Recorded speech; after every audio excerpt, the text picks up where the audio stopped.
So hello and नमस्ते everyone, it's me आकृति। हजुर सन्चै हुनुहुन्छ होला अनि म पनि सन्चै छु। अनि आज चाहिँ हेर्नुहोस् नेपाल जानु लागेको नयाँ कुन कुन हेलमेट आएको छ। अनि मलाई मुस्ताङ जाने भन्ने नि प्लान भइरहेको छ, तर स्योर छैन कि जाने कि नजाने चाहिँ।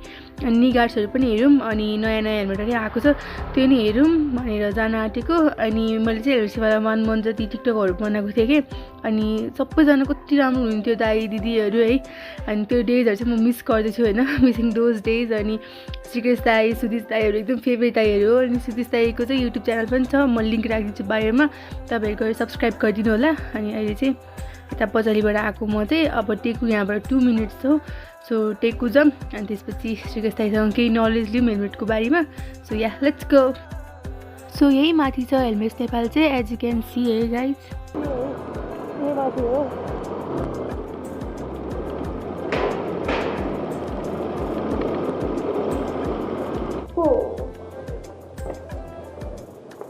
दाई दाई कहाँ हुनुहुन्छ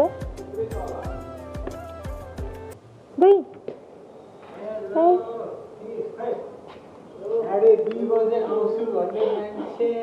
सो गाइज दाइले अब हेलमेटहरूको बारेमा डिस्क्राइब गर्नुहुन्छ। अनि हजुरहरू यहाँ पर्चेस गर्न सक्नुहुन्छ होइन, तर यहाँ ओरिजिनल मात्रै छ, तपाईँहरूले कपी खोज्नुभयो भने चाहिँ यहाँ पाउँदैन।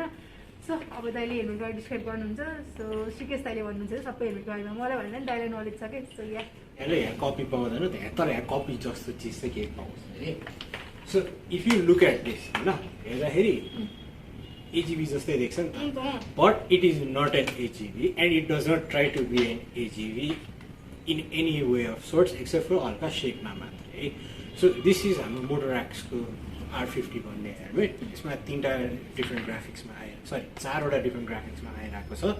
यसमा you're getting double D ring strap. If you see double D ring भएको strap, it is one of the best straps to have है। लगाउनलाई झन्झटभन्दा केही छैन, बट सेफ्टीमा पनि इट इज अमेजिङ। तपाईँको एभ्री रेसिङ हेलमेट, ट्र्याक हेलमेटहरूमा you will get double D ring. यो technology is so effective and ancient, हाम्रो एन्सियन्ट रोमन्सहरूको टाइमदेखि युज हुँदै आएको छ। अब मोटोर्याक्सको चाहिँ मेन चाहिँ एट्र्याक्सन भनेको एउटा A graphics, B shape and C यसको भाइजरहरू हो।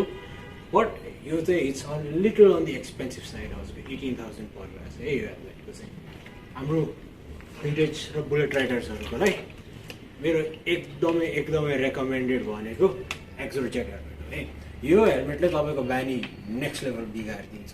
Simple because it is light. तपाईँको नर्मल हेलमेटहरूभन्दा लाइट हुनुको मेन कारण भनेको यसको बाहिरको मेटेरियल हो है।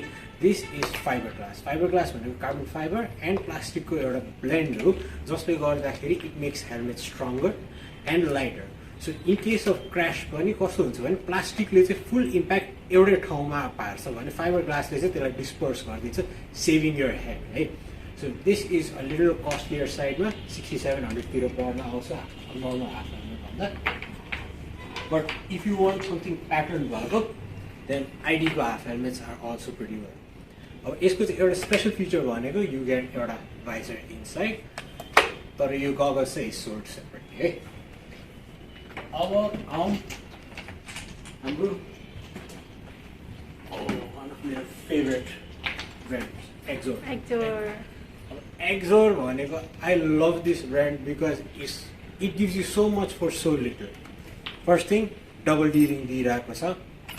Second thing, so as you can see ल्याउनुहुन्छ है, यहाँतिर यु क्यान सी भाइजर र यहाँ कलर डिफ्रेन्ट देखिराख्नु भएको छ होला।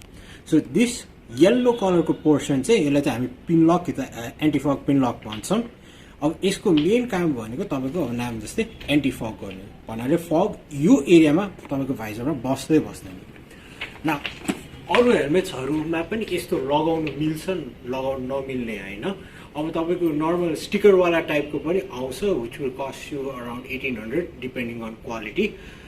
बट यस्तो टाइपको प्रपर पिनलकहरू चाहिँ विल कस्ट यु एटलिस्ट 2500। अब त्यो पिनलकहरू you're getting free for in this helmet. बिलमोलामा पनि you need to buy it separately, एजिबीको K1मा छ त you need to buy it separately. So यसमा चाहिँ you're getting it free. Second thing भनेको इज यसको डबल भाइजर है। एन्ड लास्टमा चाहिँ you are getting spoiler as well. Now this spoiler is removable in case भाँच्यो भने and you can replace it easily. अब यसको सेफ्टी सर्टिफिकेसन पनि राम्रो छ. You getting both ECE and DOT को certification and it is coming at a very reasonable price of 10,990 है. So एकदम सस्तो. इफ यु बाई बिरमुलाको हेलमेट्स 13,000 अबभ परेको छ. You are not getting that many features. So if you are on a budget, you want good graphics भएको helmet, Axor is the way to go. So अब आकृतिले त यसको तारिफ गरि नै सक्यो होला धेरै है. सो बिरमुलाको यो चाहिँ ऱ्यापिड एस भन्ने भर्सन हो. अब यो पालि चाहिँ what they have done is collaborated with Dragon Ball जीको studios and they are bringing 8 graphics based on Dragon Ball Z. Now this is यसको I think it is the Frieza graphic. एकदमै popular if you love purple. Also यसको चाहिँ बिरमुलामा पहिलेदेखि नै any मोडलमा you are already getting it as limited edition. Suppose पहिलाको कतिले म अहिले पनि सोध्नुहुन्छ दाइ डक अफ ग्राफिक छ कि छैन, यही ऱ्यापिड एसमै आउने ग्राफिकमा. बट बिरमुलाले एभ्री टाइम नयाँ ग्राफिक्स निकाल्छ. सो एभ्री लटमा युर गेटिङ न्यू ग्राफिक्स. एउटा लिमिटेड एडिसन जस्तै हुन्छ. If you see it, you like it, buy it होइन. बिकज यो फेरि आउनेवाला छ. घरमा सजाएर राख्नलाई भए पनि किने पनि हुन्छ कि. So if you like it, by है. बिरमुलाको कुरा भने अब Dart? Let's go with Dart. Okay, so is हाम्रो favorite brand LS2. Hey, this is the Fast Evo. यो चाहिँ full black graphics मा छ, but you can get it in multiple other color options हरु. And same thing, goggles. Now, अलि बजेटमै चल्दै हुनुहुन्छ, you don't want to spend more than 10,000 rupees भने Nitro is another great option. Hey, so under 8,000 मा चाहिँ नाइट्रोमा you are getting pin lock capable visor. यो चाहिँ हजुरको N2400 भन्ने मोडल हो. यो चाहिँ सिङ्गल भाइजर मोडल हो. त्यस्तै गरेर we have the N2300. This one is double visor model. अर्को पपुलर बट बजेट मोडल चाहिँ हाम्रो भेगाको बोर्ड छ. एन्ड अल्सो हेभ एक्सेसको ड्रागन मोडल है. हाम्रो सोमा पनि देख्नु भएको थियो होला. So this is also under 8,000 को helmet. SMK को Titan. So मलाई SMK को Titan किन मन पर्छ भने फर्स्ट थिङ म जस्तो चस्मा लगाउने मान्छेहरूको लागि भनेर उनीहरूले चस्माको कटआउट्स दिएको छ. सेकेन्ड थिङ डबल भाइजर छ.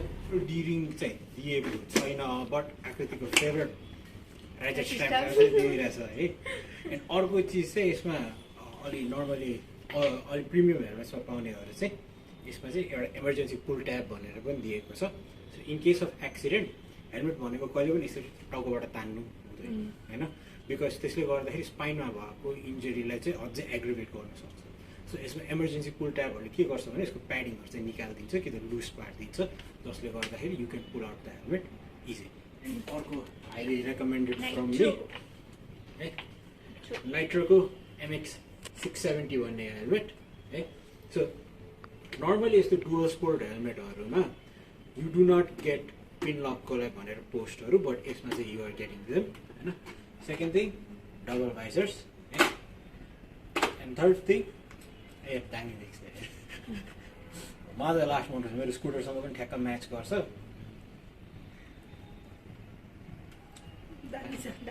लानु पऱ्यो एक्सर्साइज सर. सो गाइस तपाईँहरूले हेलमेटमा धेरै नलेज पाउनुभयो होला श्रीकेश दाईकोबाट. किन भन्दाखेरि मैले भन्नुभन्दा नि श्रीकेश दाईलाई धेरै नलेज छ कि दाईलाई सोध्यो भने दाईले मजाले डिस्क्राइब गरिदिनुहुन्छ कुन हेलमेट कस्तो हो भनेर. सो तपाईँले नलेज पाउनुभयो होला. अब चाहिँ हामी ग्लोभ्स र अनि हुन्छ नि ज्याकेटहरूमा जाउँ. So yeah let's go. So हाम्रो ग्लोभ्सतिर पनि हेरौँ है. ओके. अब दिस इज हाम्रो इनर ग्लोभ्स है, भित्री ग्लोभ्स. अब यो चाहिँ कसरी युज गर्ने होइन. दिस आर हल्का पातलो ग्लोभ्स, हल्का फर हुन्छ यसभित्र चाहिँ. एन्ड दिस इज युज तपाईँको पन्जाभित्र होइन. सो इनर ग्लोभ्स नाम. अब यो चाहिँ कहिले युज गर्ने भने तपाईँको मेन जाडोको बेलामा you can wear it inside your gloves होइन. एउटा एक्स्ट्रा लेयर अफ वार्म्थ जस्तै. तर हल्का अलि जुगाड गरेर गर्नु पऱ्यो भने अनि वाटर प्रुफ टाइपको बनाउनु पऱ्यो भने अनि विन्ड प्रुफिङको लागि चाहिँ यु क्यान अलवेज वेयर तपाईँको त्यो सर्जिकल पन्जाहरू हुन्छ नि होइन त्यो लगाएर फेरि ग्लोभ्स माथि लगायो भने हल्का विन्डप्रुफ वाटरप्रुफ पनि हुन्छ सो मुस्ताङ जाने हो भने you can always use this second भनेको मुस्ताङकै भनेर दिस इज हाम्रो 100% ग्लोभ्स है सो यो चाहिँ पातलो नै ग्लोभ्स हो दिस इज हाम्रो डर्ट बाइकको लागि भनेर बनाएको ग्लोभ्स अफ रोडिङको लागि this is light very comfortable clutch पनि 2 फिङ्गर एक्सन्सको लागि एकदमै सजिलोसित गर्न युज गर्न सक्नुहुन्छ म उता मुस्ताङ जाँदाखेरि आई वाज युजिङ एक्जोको ब्रिज ग्लोभ्स त्यो चाहिँ पुरा नक भएको थियो मलाई अलिक अनकम्फर्टेबल फिल भएर मैले यस्तै टाइपको ग्लोभ्सहरूमा स्विच गरेको थिएँ एन्ड नेक्स्ट भनेको अब दिस इज भेरी हट है हट लर्ने ग्लोभ्स सो हटलर ग्लोभ्स इज तपाईँको विन्टरको लागि one of the best options है so why do I say it's one of the best because of the healthy amount of fur in यसभित्र so यो चाहिँ टच केपेबल पनि छ तपाईँको ग्रिप पनि मजाले दिएको छ यहाँ and that is why you can use it for हाम्रो winter time and also for the ladies है सानो साइजहरूमा पनि अभाइलेबल छ है त्यति त भनिसकेन होला गोटको स्किनले अघि भनेको पनि स्किन हुन्छ भनेर सोधेको थिएँ मलाई थाहा थिएन कहाँ हुन्छ त सो गोट स्किन लेदरले बनेको यो चाहिँ ऱ्याबिट ग्लोभ्स हो यु वान्ट मोर डिटेल्स हाम्रो त्यो युट्युब नभए फेसबुक हाम्रो फेसबुकमा त्यो भिडियो अहिले पनि छ you can see it so you can go see यसको अमेजिङ पर्फर्मेन्स त एज वेल एज हाम्रो अकवर्ड कमेडी सो यो चाहिँ एल एम र एक्सएलमा अभाइलेबल छ एन्ड त्यो बाहेक चाहिँ if you are rolling on a budget अनि अलिक नकल्स भएको खोजिरहेको छ भने RS gloves is also RS gloves यस आरएस स्पोर्ट ग्लोभ्स भनेर छ अब यो आँखा खाने कलर चाहिँ I also recommend it because अब भिजिबिलिटी बढ्छ यसमा चाहिँ सो दिस इज लाइक अलि यही ग्लोभ्स त थियो नि मेरो यही ग्लोभ्स हो यही हो एक्सेल लाउँथेँ एक्सेलै लाउँथेँ मैले एक्सेल यादै ताजा ओके ए म त त्यो बिर्सिरहेको छु एउटा एसेन्सियल पार्ट छ दिस वान हाम्रो स्याटेलाइट्स है सो अब मैले चाहिँ एउटा धेरै ठुलो गल्ती गरेँ होइन उता मुक्तिनाथ जाँदाखेरि खालि ब्याग बोकेर गएँ कि सो त्यो ब्याग यस्तो भारी थियो कि पछि गएर घर पुग्दाखेरि सोल्डर्सहरू एकदम दुख्न थाल्यो होइन अनि आई रियली विस कि मसँग यही स्याडल ब्याग लिएर गएँ किनकि मेरो दुईजना पार्टनर्सहरू पनि त्यहाँ जाँदाखेरि लिएर जानुभएको थियो and this gloves sorry this gloves bag ए म अहिले पनि उतै अड्काएको छु so These bags are water resistant and heat resistant. Right? Duita pockets पाउनुहुन्छ and each pocket is around 90 to 20 liters, depending on how you stuff it. And total गरेर चाहिँ 40 liters जति हुन आउँछ. So these come at around 5,000 rupees per year set नै. And यसमा चाहिँ you can मजाले टाई गर्नको लागि ठाउँहरू पनि छ or how I recommend it तपाईँको यो पछाडिको सिट निकालेर पनि ठ्याक्क त्यसको तल राखेर लक गर्न सक्नुहुन्छ or we can always get creative हैन स्कुटरमा त ठ्याक्कै यसरी मजाले फोल्ड गरेर अगाडि चिचिक्क राख्यो भने पनि नो प्रब्लम नेक्स्ट राइड स्कुटरमा गयो भने coming with me I don't know coming with me यसको चाहिँ हैन तिमीले hand guards as well as knee guard पनि सँगै पाउँछ अब यो लाइट पनि छ तर प्राइस पनि भन्दिनु यसको 4600 है गाइस कागज का नाम के कवच मतलब कवच भन्छ के कवच सो मैले लाएर गएको चाहिँ यो वाला ज्याकेट एकदम हावा छिट्छ रे गाइस तर तिमी जाडोमा जाँदैछौ सो मेरो रेकमेन्डेसन चाहिँ यो ज्याकेट यो फुल्ली वाटरप्रुफ हो सबै ज्याकेटमा हरेकमा यो लाइनर चाहिँ फ्री आउँछ त्यही दिस इज मेरो फेभरेट पार्ट हैन एक्स्ट्रा ज्याकेट बोकिराख्नु पर्दैन त्यही अब गर्मी महिनामा त हावा पस्छ के गर्ने हैन जाडो महिनाको पनि सोच्नु पर्यो नि त जाडो महिनाको लागि यो त म सब दाइकोबाट सिकेँ कि 10% अफ है अहिले छैन है सक्यो दसैँ अफर दसैँ अफर सक्यो सो गाइस यो चाहिँ 500 ml को क्यान हो होइन अनि रस्टिन हो अनि यसले चाहिँ मेनली त हाम्रो डट बाइकहरूको लागि राम्रो हो होइन हिलोहरूमा गइरहेको हुन्छ नि त निचेमा खिया लाग्न सक्छ अनि ट्रेनमा हिरोहरू पस्न सक्छ अनि यो लगायो भने चाहिँ राम्रो हुन्छ क्या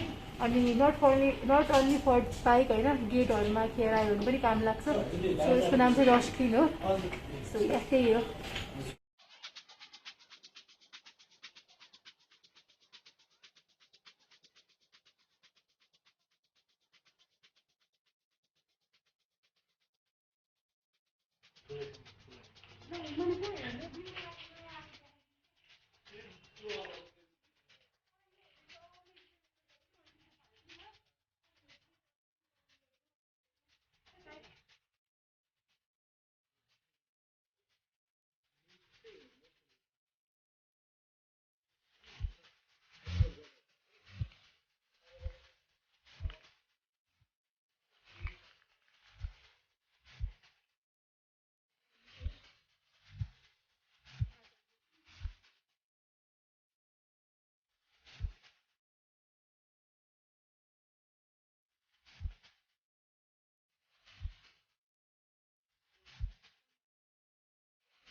आइक्यान्ड भित्रको उसको चाहिँ कस्तो गोरी कस्तो गोरी कस्तो गोरी देख्यो भनेर सोचिरहेको थिएँ कि सो या गाइज हजुरहरूले थाहा पाइसक्नुभयो हेलमेट्सको बारेमा नि हल्का नलेज भयो होला अनि ज्याकेटको बारेमा पनि ग्लोभ्सको बारेमा पनि अनि यो लुकी मोलीहरूको बारेमा पनि है सो मैले पनि दाईबाट धेरै नलेज पाएँ मैले अगाडि नै भनिसकेँ बाइक चलाउँदाखेरि अघि गोप्रोमा होइन सो थ्याङ्क यू दाई आजको लागि पनि अनि thank you so much everyone for watching okay you guys can visit here at Teku helmets Nepal अनि अर्को 2टा सोरुम मैले छ भनेछु फेरि एकचोटि भन्दैछु माइती घरमा छ अनि त्यसपछि नक्सलमा छ तपाईँहरू त्यहाँ गएर भिजिट गर्न सक्नुहुन्छ मलाई चाहिँ यहीँ आउन सजिलो भयो सो म यहाँ आएँ so thank you so much for watching bye bye lots of love piece